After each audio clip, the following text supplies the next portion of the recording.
So at about 5 p.m. our time yesterday, Sunday tea time in the UK, somebody with a sniper rifle got within about 500 yards, within killing range of Donald Trump. It's the second narrow escape in 2 months. Is the Secret Service in the US fit for purpose? Well, I think they did better this time, the FBI, because last time they had to admit they failed miserably because the shot actually caught the former president's ear.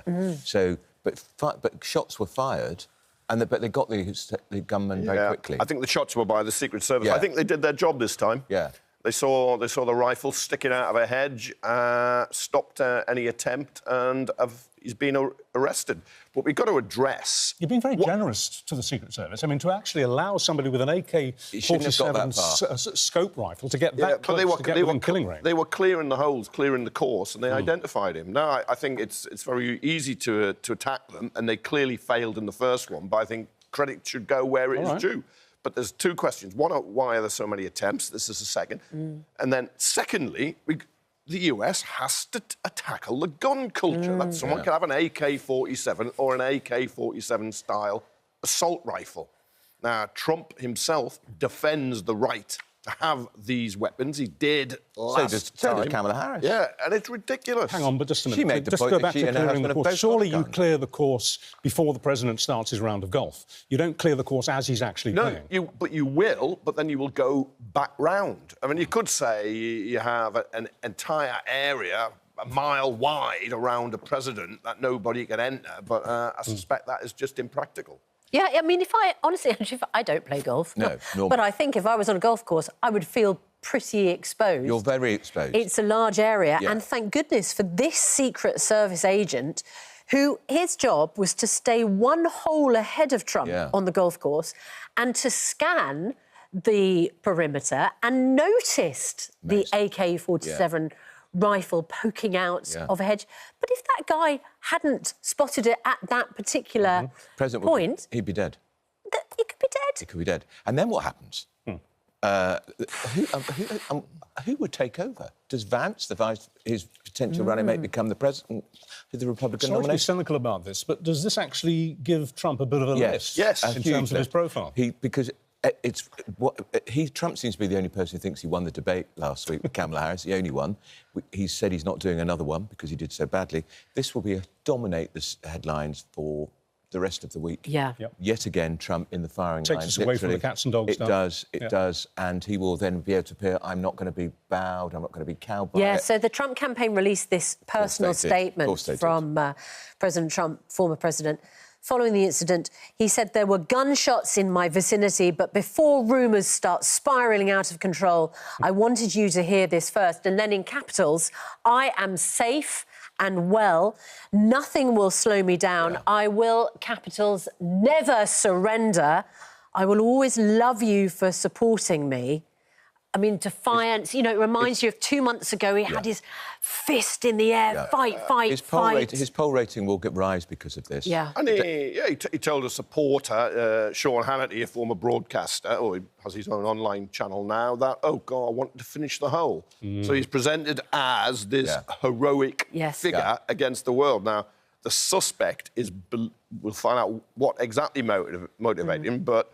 He was very opposed to Putin's invasion of Ukraine, big supporter of Ukraine, was trying to recruit Americans to go and fight in Ukraine. And you wonder if that is forgive the pun, the issue that's triggered him. Do you think the fact that it's happened twice in such a short space of time increases the threat level still further to Trump? What I'm thinking of is a third attempt. Copycat. Yeah. Yes, I would have thought so. Yeah, and security around him will be intensified even more. And yet again, this will play to his strengths because he'll say, you know, I'm fighting on. Fight on. He is an incredibly divisive figure, but can't victim blame here when there is an assassination attempt. He has to be... But my first thought when I heard it was, wow, his poll rating will soar. Although it didn't really soar that much last time. All right? You clearly get sympathy, and you deserve sympathy, but it didn't. But people are no longer talking about migrants eating cats, killing cats and dogs. They're talking about is the FBI looking after him? But what lay behind that last question was simply, I'm just wondering if there is somebody in America right now who is going to pull the trigger a third time and maybe this time connect. Yeah. Unfortunately, there will be people in America considering assassination attempts on all sorts. Well, there are more guns in America than including his people. There are 3 guns for every person in America, and that's why, actually, even if there were to be a root and branch reform of gun law in America, those guns are going to be there for 100 years. But most Americans don't own guns. I think is it 40% do, but the other 60% are terrorised by them. Yeah, although, of course, the argument would be, well, thank goodness that there were agents with guns who could stop the person with... That's always the argument from the pro-gun lobby, isn't it? You need to have to be armed in order to fight the people who are armed. And you know what happens when anyone gets near Trump? They're not allowed to carry guns. And yet the pro-gun lobby will say, if everyone carries a gun, we'll all be safer. Well, around the president, you're not allowed to carry a gun. You're not allowed to carry a gun into his rallies. You're not allowed to carry guns into the Republican convention. But yes, you have people to protect him, but the reason you have people to protect him with guns is because so many other people have guns. You take guns out of America, America will be safer. Yeah, and in fact, Kamala Harris herself, as you mentioned, is a gun owner. Let's have a listen to what she said in the debate. I've made very clear my position on fracking. And then this business about taking everyone's guns away. Tim Walz and I are both gun owners. We're not taking anybody's guns away. So stop with the continuous lying about this stuff. I mean, you would want... I'm proud of it. You would want anybody who wants to try and kill a presidential candidate to have their gun taken away.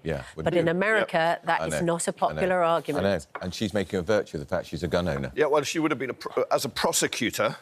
Unfortunately, I suspect she would have been advised by the police and security services to have a gun as a prosecutor because she would put behind bars many, many bad people. And we saw her prosecute rather effectively Donald Trump, a convicted felon, in that debate. Trump's issued that statement. Can we expect to see him on camera later today, do you think? Oh, I'd be amazed if we don't. I'd be amazed if we don't. Little speech? Defiance. Defiance, Strength. Yeah, and there'd be courage. even more FBI officers in the vicinity around him. No bandage this time. Thankfully, we think the would-be assassin's rifle wasn't fired. It's such an interesting time over there because, as we've seen over the weekend, Kamala's slight lead in the polls has faded. Trump's poll ratings are already starting to go up again. This, as you said, can only help. It will help him. She hasn't had the...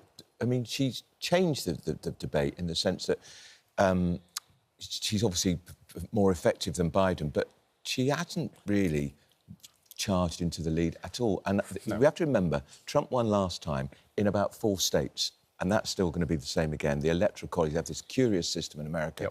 And while he's ahead in places like Pennsylvania, he looks to me like he's going to be the next president. When he beat Hillary Clinton in 2016, she was at 5 or 6 million more votes than him. But it's a bit like our parliamentary system, but it's across 50 states for an electoral college, and the smaller conservative states are overrepresented.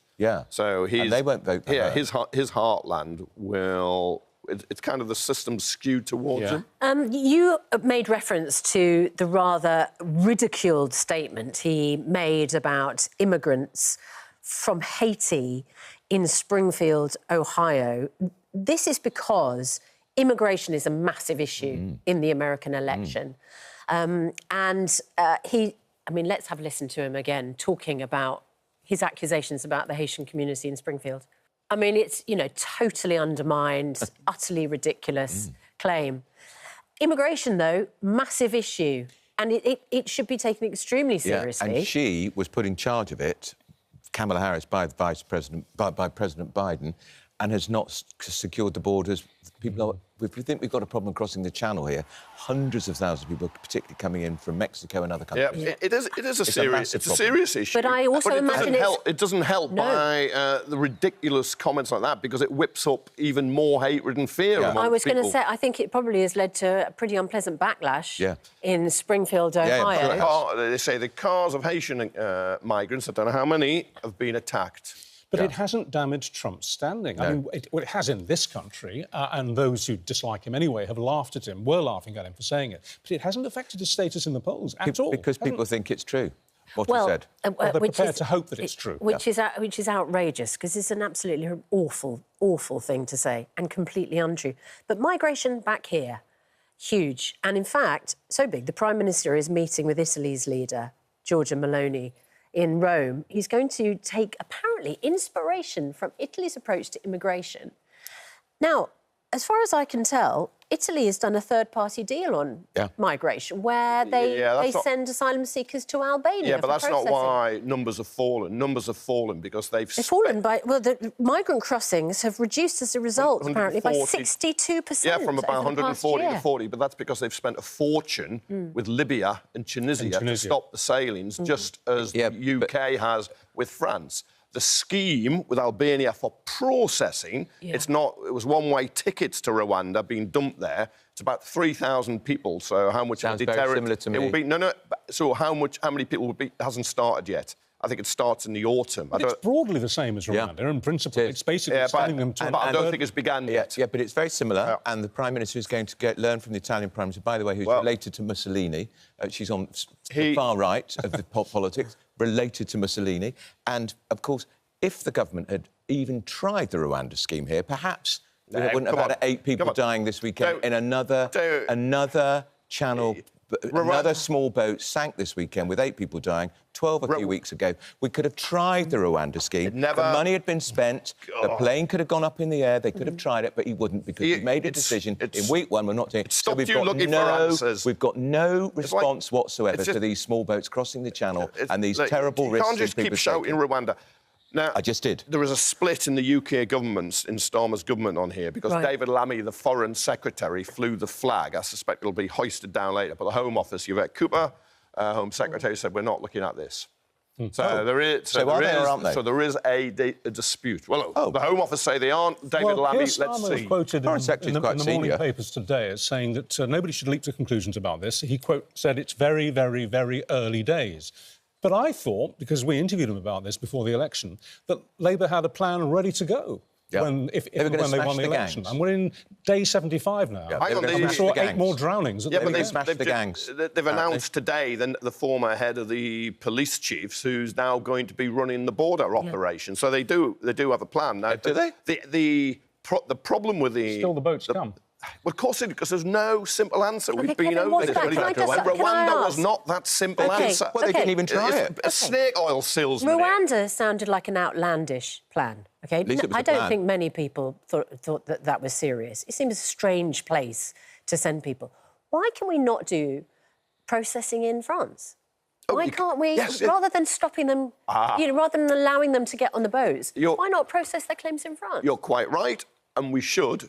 And the reason they don't do it is many, perhaps a majority of those people who apply in France would be given permission to stay here under the UN Refugee Convention 1951. That's why they don't do it. I don't understand. So we don't process them in France because that would mean that they could come and live here? Yeah. Because if they're applying for asylum and you can prove who you are, where you're from, most of them, because once they do get here and they're processed, are found to have a right to be here. That's why they don't do it in France. Most of them would be told, you're in a safe country, stay there. They're using the channel as a moat. Yeah. That's what they're doing to stop them coming. OK, so the government knows that by not processing them, they're going to get onto boats and come illegally. Yeah, you can just quite easily So the government's conniving in them do the logic. That's what it sounds like. Well, the government's deliberately not doing something which would prevent them putting their lives at risk. And there is an argument that the clamp down on the gangs means there are fewer sailings, so the boats are overloaded. I think there are figures that are something like 4 times more people per boat now than they were several years ago. But is there a system for processing them in France? No, that's what your whole point. It's stopping them coming to get processed. I'm just curious. So Kevin McGuire is saying this Labour government knows if we did process them... And the Conservative government. Most of them would be able to come here. And the Conservative government. So we won't allow that. We'll let them come on a small boat. Well, if you're both right, then we're looking at this problem going on into infinity, aren't we? Probably. Because it is never going to be... Richard, they've got a plan. They're going to smash the gangs. They're going to smash the gangs. At the moment, the gangs are smashing the Coast Guard. If you introduce safe and legal routes, they wouldn't get into boats. You would destroy the business model of the traffickers. But if you introduce safe and legal routes, you will find people have legitimate claims as refugees, as asylum seekers, not migrants. That's rather different because you're legalising it. Well, David Lammy says we're going to send them to Albania. Why couldn't we have sent them to Rwanda? There are people who... The plan was up and running. There are people who served with British forces in Afghanistan who get on those boats because they're not allowed to come in. And quite clearly, you can't send them back to Afghanistan. Do we think that the Prime Minister is going to be preoccupied when he's in Rome today by what they're calling Frockgate?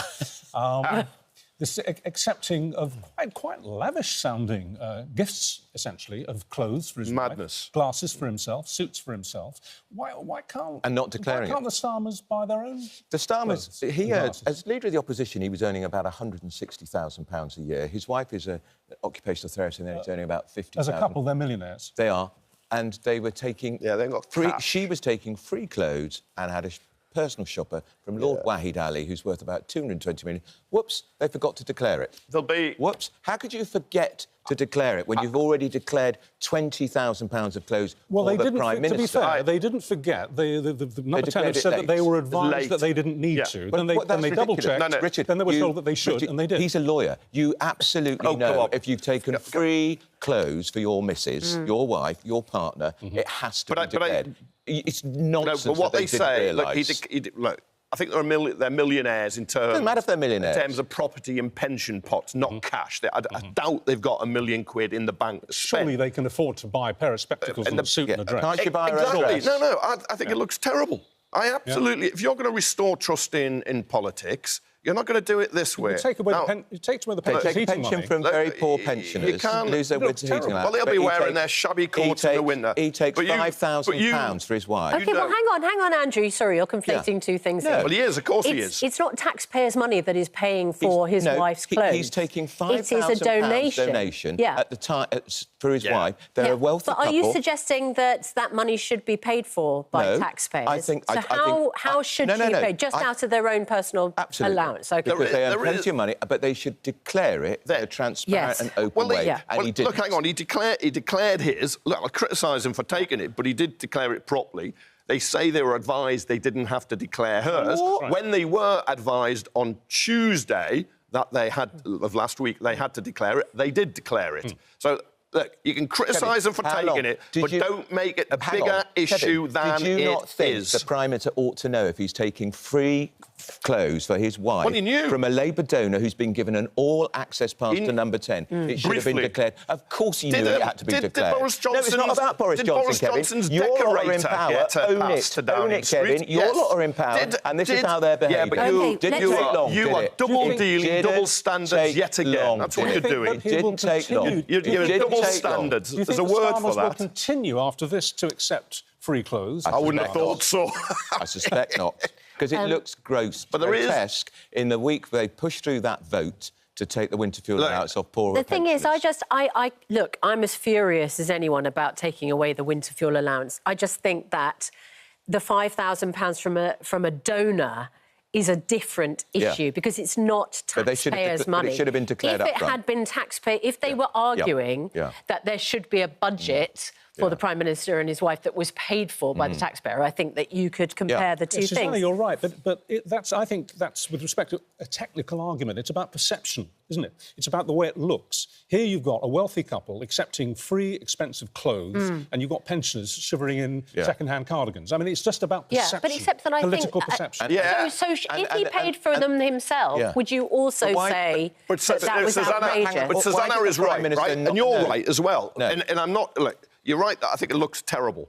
I really think it looks terrible. But you're right, let's not give the impression this is public money. No, it's not. Wahid Ali, who's worth about 200 million, is a Labour donor, but he's also a friend. Given a pass so to number 10. it is getting clothes, glasses from a friend. Why? I still think they should buy their own and shouldn't be taking them from a friend. Well, because when you're Prime Minister and your Prime Minister's partner, and the Prime Minister will know, there is always the danger of being able to buy influence. Gifts. That's the problem. Always a danger. Why did the Prime Minister and his people not realise it would be appropriate to declare £5,000 especially as Sir Keir Starmer said this in January about standards and cronyism? To change Britain, we must change ourselves. We need to clean up politics. No more VIP fast lanes, no more kickbacks for colleagues, no more revolving doors between government and the companies they regulate. I will restore standards in public life with a total crackdown on cronyism. Very nice. That's what happens when you take the moral high ground. Yeah, and Wahid Ali... You've got to walk the talk. Not only You've got to walk the talk. Not only is he given £25,000 worth of clothes and spectacles to the Prime Minister and his missus, he's had a pass to number 10, all around number 10, unheard of for a Labour donor, for any donor to get that sort of pass. Have you, why? in your long experience... Cronyism. It's cronyism. Look, that's cronyism with the worst sort, Kevin. Here he goes on about Boris. He can't take it. I'm asking Your lot you, have been in it's power not unprecedented having a pass. It was a mistake he shouldn't have had. He shouldn't have been given a pass. 10 weeks and they've been found out. You're telling me no Tories got They're passes? big clunky mistakes, though, aren't they, in the first few weeks? 10 weeks and you're they've been quite found right. out. I was going to say, we're on day 74. It'll be day 75 tomorrow. Can you recall, in your long experience, a new government that's had so many perception issues so quickly? You've got the early prisoner release problem, which is a massive perception problem for them. You've got taking away the heating benefits to pensioners. Now you've got this. Yeah, all in the first 2 or 3 months. Tony Blair's, I remember, I can't be accused of being party Back to political. 97. Oh, really? Labour took £1 million from Bernie Ecclestone to give Formula One an exemption from tobacco advertising ban, and they were going to cut single-parent benefits. So, yeah. So, plus ça change, then. So, yeah. Same old Labour. Same old Labour. In the words of Kevin McGrath, same old Labour. Your sleazy, same corrupt old Tories were same kicked old out. Labour. Sleazy, corrupt Tories were kicked out. Same old Labour. Governments are often rocky when they go in. I mean, that's the sad case. I think they should be better prepared. And when you go in, 14 when you years. go in, you've got to avoid your own goals because they're damaging and they can make a lasting impression, which... After the sleazy, corrupt Tories, he wants to paint Labour with exactly the same brush. It's not the case, because the VIP lanes he's talking about were getting huge public contracts, public money going to COVID chums and mates. That hasn't happened. On the question of early... The clothes and the winter fuel allowance on the question of early prisoner release, we have the story from last week with almost dreary predictability that a sex offender who was released on the same day of his release was rearrested for sexually assaulting a woman. On the same day, and he's back inside. He wasn't in at the time for sex offender. He's a previous sex offender. But nevertheless, there's about 1,000 prisoners released every week, I think it is, from prison. And sadly, too many of them reoffend. We have to settle that. I think it's nauseating that people are being released early just to clear jails, because his corrupt, sleazy Tories left a broken system and law and order is about to collapse. Kevin, You've got to move Labour on, government's Kevin. got to own its own problem. I'm doing that at the same time. But you know, Labour Kevin. didn't fill the prisons. They found them full, so it meant you couldn't put we other people in. will talk to the Home Secretary, Yvette Cooper, about that when we speak to her after 8, and we'll talk to you again. Look forward to it.